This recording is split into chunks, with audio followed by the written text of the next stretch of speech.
Hello and welcome back to another edition of Ask the Experts. We're here with Aakash, Mathur and Parekh of Hydros Bottle. Thanks for being with us, guys. Thanks for having us. So can you guys kind of introduce yourselves and your business and what you're all about here? Sure, we'd love to. So we started Hydros about 2 years ago. Essentially what we've done is we've developed a filtering water bottle that you can take to water fountains, kitchen sinks, bathroom taps, and filter your water on the go. But the inspiration for this is a lot deeper. When we were seniors in college, we were looking very closely at the global water crisis, and we were trying to find entrepreneurial ways to address this issue.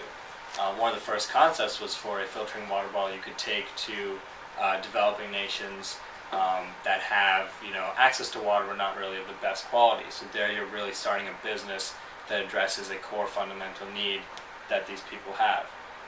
As we sort of got further along, we discovered this enormous issue right here in the States with bottled water. So basically, they say 38 billion water bottles end up globally. Globally 38 billion plastic water bottles end up in landfills every single year. And that's because people will buy these bottles because they're looking for something that has better taste, more convenience, better water quality than what they can get out of the tap. But instead of recycling this, they'll just throw it right into the trash, and it's massive. It's a $15 billion industry. So we thought of the same concept of a filtering water bottle, but using it right here at home to address this issue. And then on the flip side, you have this global water crisis that everyone talks about, and people are starting to gain a little bit more awareness of, but we still think it's underserved in the media. And the global water crisis is, at its core, the fact that a billion people, little less than a billion people, don't have access to clean drinking water. So these are people who are forced to travel to rivers and streams and other surface water sources to get their daily consumption of water. As you can imagine, this leads to a ton of lost productivity, increased sickness and illness and things like that, which again leads to lost productivity. Children can't go to school because they have to, fetching water for their household, and all in all, it leads to high death rates amongst children, many other issues. And so what we've done with Hydros Bottle is, for every bottle we sell, we donate money to building water projects in Africa, Central America, other parts of the world where they don't have access to clean water. And the model of aid we adopt is a little bit different than the World Bank sort of billion-dollar dam project. Instead, we're looking at small-scale, community-based systems, and we can sort of go into the differences of ways to solve this problem. But really what Hydros is about is bringing in these people who care about sustainability and are conscious of the future of this planet, bringing them into a broader movement. So you buy into it by purchasing a product which is a filtering water bottle that is inherently sustainable in and of itself, helps reduce the amount of trash that ends up in our landfills.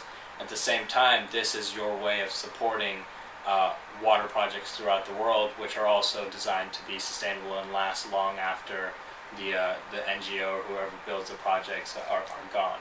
So you're really part of this whole ecosystem, this whole experience. Wow, okay, very cool. yeah, So that's a longer way to explain what social entrepreneurship is. But essentially, it's a for-profit business model to solve a social need. In our case, that social need is twofold. It's the impact of bottled water on the environment, and it's the lack of clean water access in the developing country. okay. And can you talk a little bit about the difference between both social entrepreneurship and regular entrepreneurship, and social entrepreneurship versus just being a nonprofit? Yeah, it's a great question. I would say that if you compare social entrepreneurship to just regular entrepreneurship, it's really a matter of perspective and purpose, right? So with entrepreneurship, the goal is to essentially create a business and create a business that brings value to stakeholders and shareholders by creating a product or service or whatever.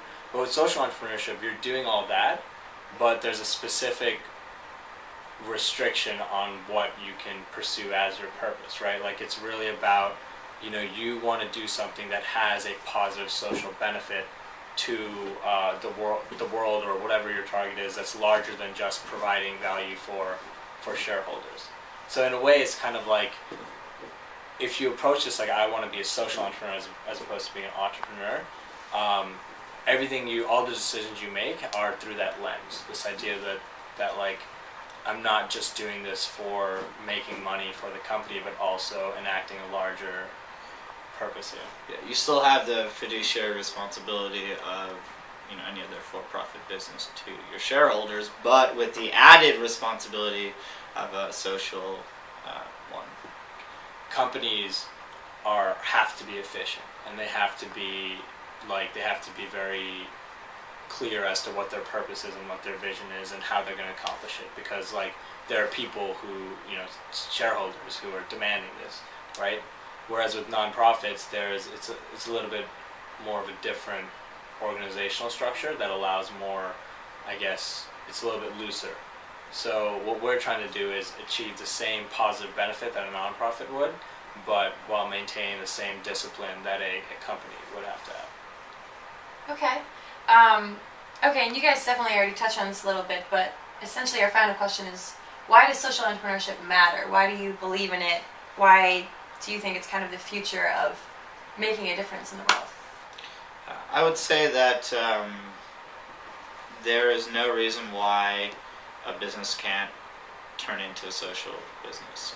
Social entrepreneurship is sort of trailblazing, the sense that it's proving that businesses can do well while doing good, and there's no reason why other businesses can't adopt that model. Yeah, and I mean, I look at it in terms of what I see the direction that people are moving in. I think as a group, consumers, worldwide, even worldwide, are a lot more conscious about the effect of what's going on. I mean, I feel like generally businesses the history of business has gone through phases over the last decades, and now we're entering a phase where people genuinely care about the impact. Look at the environmental movement and look at some of the other movements, and you'll see on a grander scale people want to know wait, what kind of damage does this do? What really is the effect of this car on the environment? And things like that. So it's sort of like a baseline set of consciousness that's pushing us in a direction where we want businesses that aren't damaging to the environment but are still just as productive. Yeah, there's more transparency and accountability that consumers are demanding because they recognize that their earning power can impact how these businesses make decisions. Now it is both becoming environmentally friendly is no longer an added expense. It's oftentimes a cost savings, and the incentives are starting to line up, both where your consumers are more conscious and they're demanding of it. On the flip side, you're actually saving money by doing these things, and they're sort of lining up and driving all businesses towards this. Yeah, a great parallel is the quality control movement that started in the 70s and the 80s and lasted 2 decades or whatever. Now that's a given. It's a given that you have certain QC methods in all types of packaging and production and even labeling and whatnot. But that still took 2 decades to sort of come to be a standard part of American business. And I think this idea of social entrepreneurship, we're in the beginning of that. And hopefully what Hydros can do is show that it can work. You can have a company with a social purpose that is successful, is profitable, and is very efficient, and then that serves as a model for people in whatever fields they're interested in pursuing, and to adopt that similar type of a perspective where they're approaching their vision through the lens of the social good they're accomplishing. Great. All right. Well, thanks so much for meeting with us and talking with us about this.